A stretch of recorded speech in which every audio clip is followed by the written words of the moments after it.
नमस्कार दोस्तों, मेरा नाम है अंकित और आप देख रहे हैं जय महाकाल चैनल। भारत की इसरो ने बना दिया है हाइपरसोनिक ट्रांसपोर्ट प्लेटफॉर्म। ये एक ऐसा विमान है जिसको दुनिया ने बनाने के लिए करोड़ों रुपए खर्च कर दिए, लेकिन बना नहीं पाई अभी तक। भारत की ताकत को ये दुगना कर देगी पहले के मुकाबले।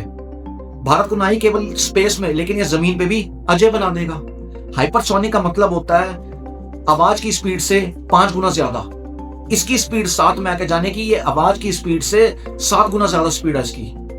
ये नॉर्मल विमान की तरह ही टेक ऑफ करेगा, स्पेस की बाउंड्रीज तक जाएगा, वहां पे मिशन को लॉन्च करेगा और नॉर्मल विमान की तरह ही लैंड करेगा। इस विमान को यूज किया जा सकता है स्पेस मिशन को लॉन्च करने के लिए बार बार, जिससे जो सैटेलाइट लॉन्च करने का खर्चा है ना, वो आधा हो जाता है। रॉकेट से यदि कोई स्पेस मिशन लॉन्च किया जाए वो बहुत एक्सपेंसिव होता है। रॉकेट को दोबारा यूज किया नहीं जा सकता। एक बार ही रॉकेट को यूज किया तो उसको समुद्र में डंप कर दिया जाता है। ये ग्लोबल ट्रांसपोर्ट हब की तरह भी काम करेगा। दिल्ली से न्यूयॉर्क केवल 90 मिनटों में पहुंचा देगा ये। जिन बिजनेस डीलिंग्स में पहले हफ्तों लगते थे, इस विमान के थ्रू वो मिनटों में हो जाएंगी।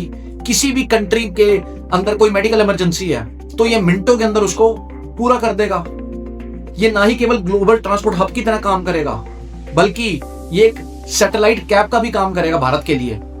सैटेलाइट को लॉन्च करने के लिए करोड़ों रुपए का खर्चा आता था दूसरी कंट्रीज के लिए, लेकिन इस विमान के थ्रू उसको कोड़ियों के भाव में कर दिया जाएगा। तो बहुत सी ऐसी कंट्रीज हैं जो लाइन लगा के खड़ी होंगी भारत के पास इस विमान को लेने के लिए।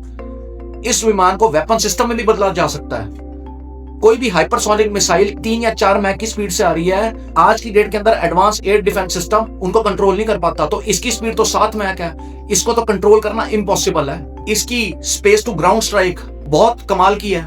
ये सटीकता के साथ स्पेस से दुश्मन के बंकर्स को, न्यूक्लियर साइट्स को निशाना बना सकता है। इसके अंदर एंटी सैटेलाइट कैपेबिलिटी है, यानी कि ASAT, दुश्मन के कम्युनिकेशन और सैटेलाइट सिस्टम को ये तबाह कर सकता है। लड़ाई सिर्फ मैदान में, हवा में और पानी में थोड़ी होती है। जिस भी कंट्री का कम्युनिकेशन सिस्टम तबाह हो गया ना, वो कंट्री लाचार हो जाती है।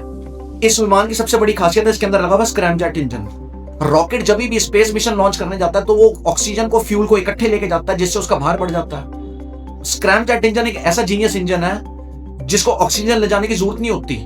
वो स्पेस में जैसे ही पहुंचता है ना, तो ऑक्सीजन को ऑब्जर्व कर लेता है और इस विमान की ताकत को बढ़ा लेता है, जिससे इसका वेट कम होता है और जिसकी स्पीड रॉकेट से ज्यादा होती है। कोई भी विमान 7 मैक की स्पीड से हवा में उड़ता है, 2000 डिग्री सेल्सियस उसका टेम्परेचर हो जाता है, जिससे लो भी पिघल जाए। इसके अंदर एडवांस कॉम्पोजिट और कार्बन की ऐसा कवच है इस विमान के ऊपर, जिससे 2000 डिग्री के तापमान से कोई फर्क नहीं पड़ेगा। ऐसी टेक्निक है जो कि स्पेस शटल्स में यूज की जाती थी। भारत ने अब 2016 के अंदर HSTDV hypersonic technology demonstrator vehicle का सक्सेसफुल टेस्ट किया था।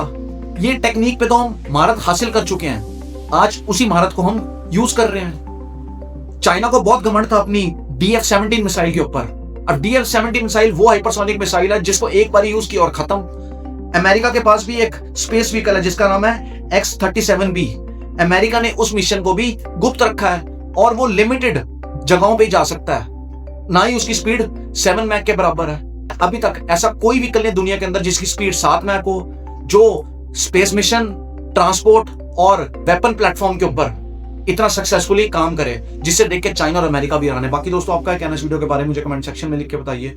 और यदि आपको भारतीय होने पर गर्व है तो कमेंट सेक्शन में जय हिंद भी लिखिए। जय वंदे मातरम, भारत माता की जय।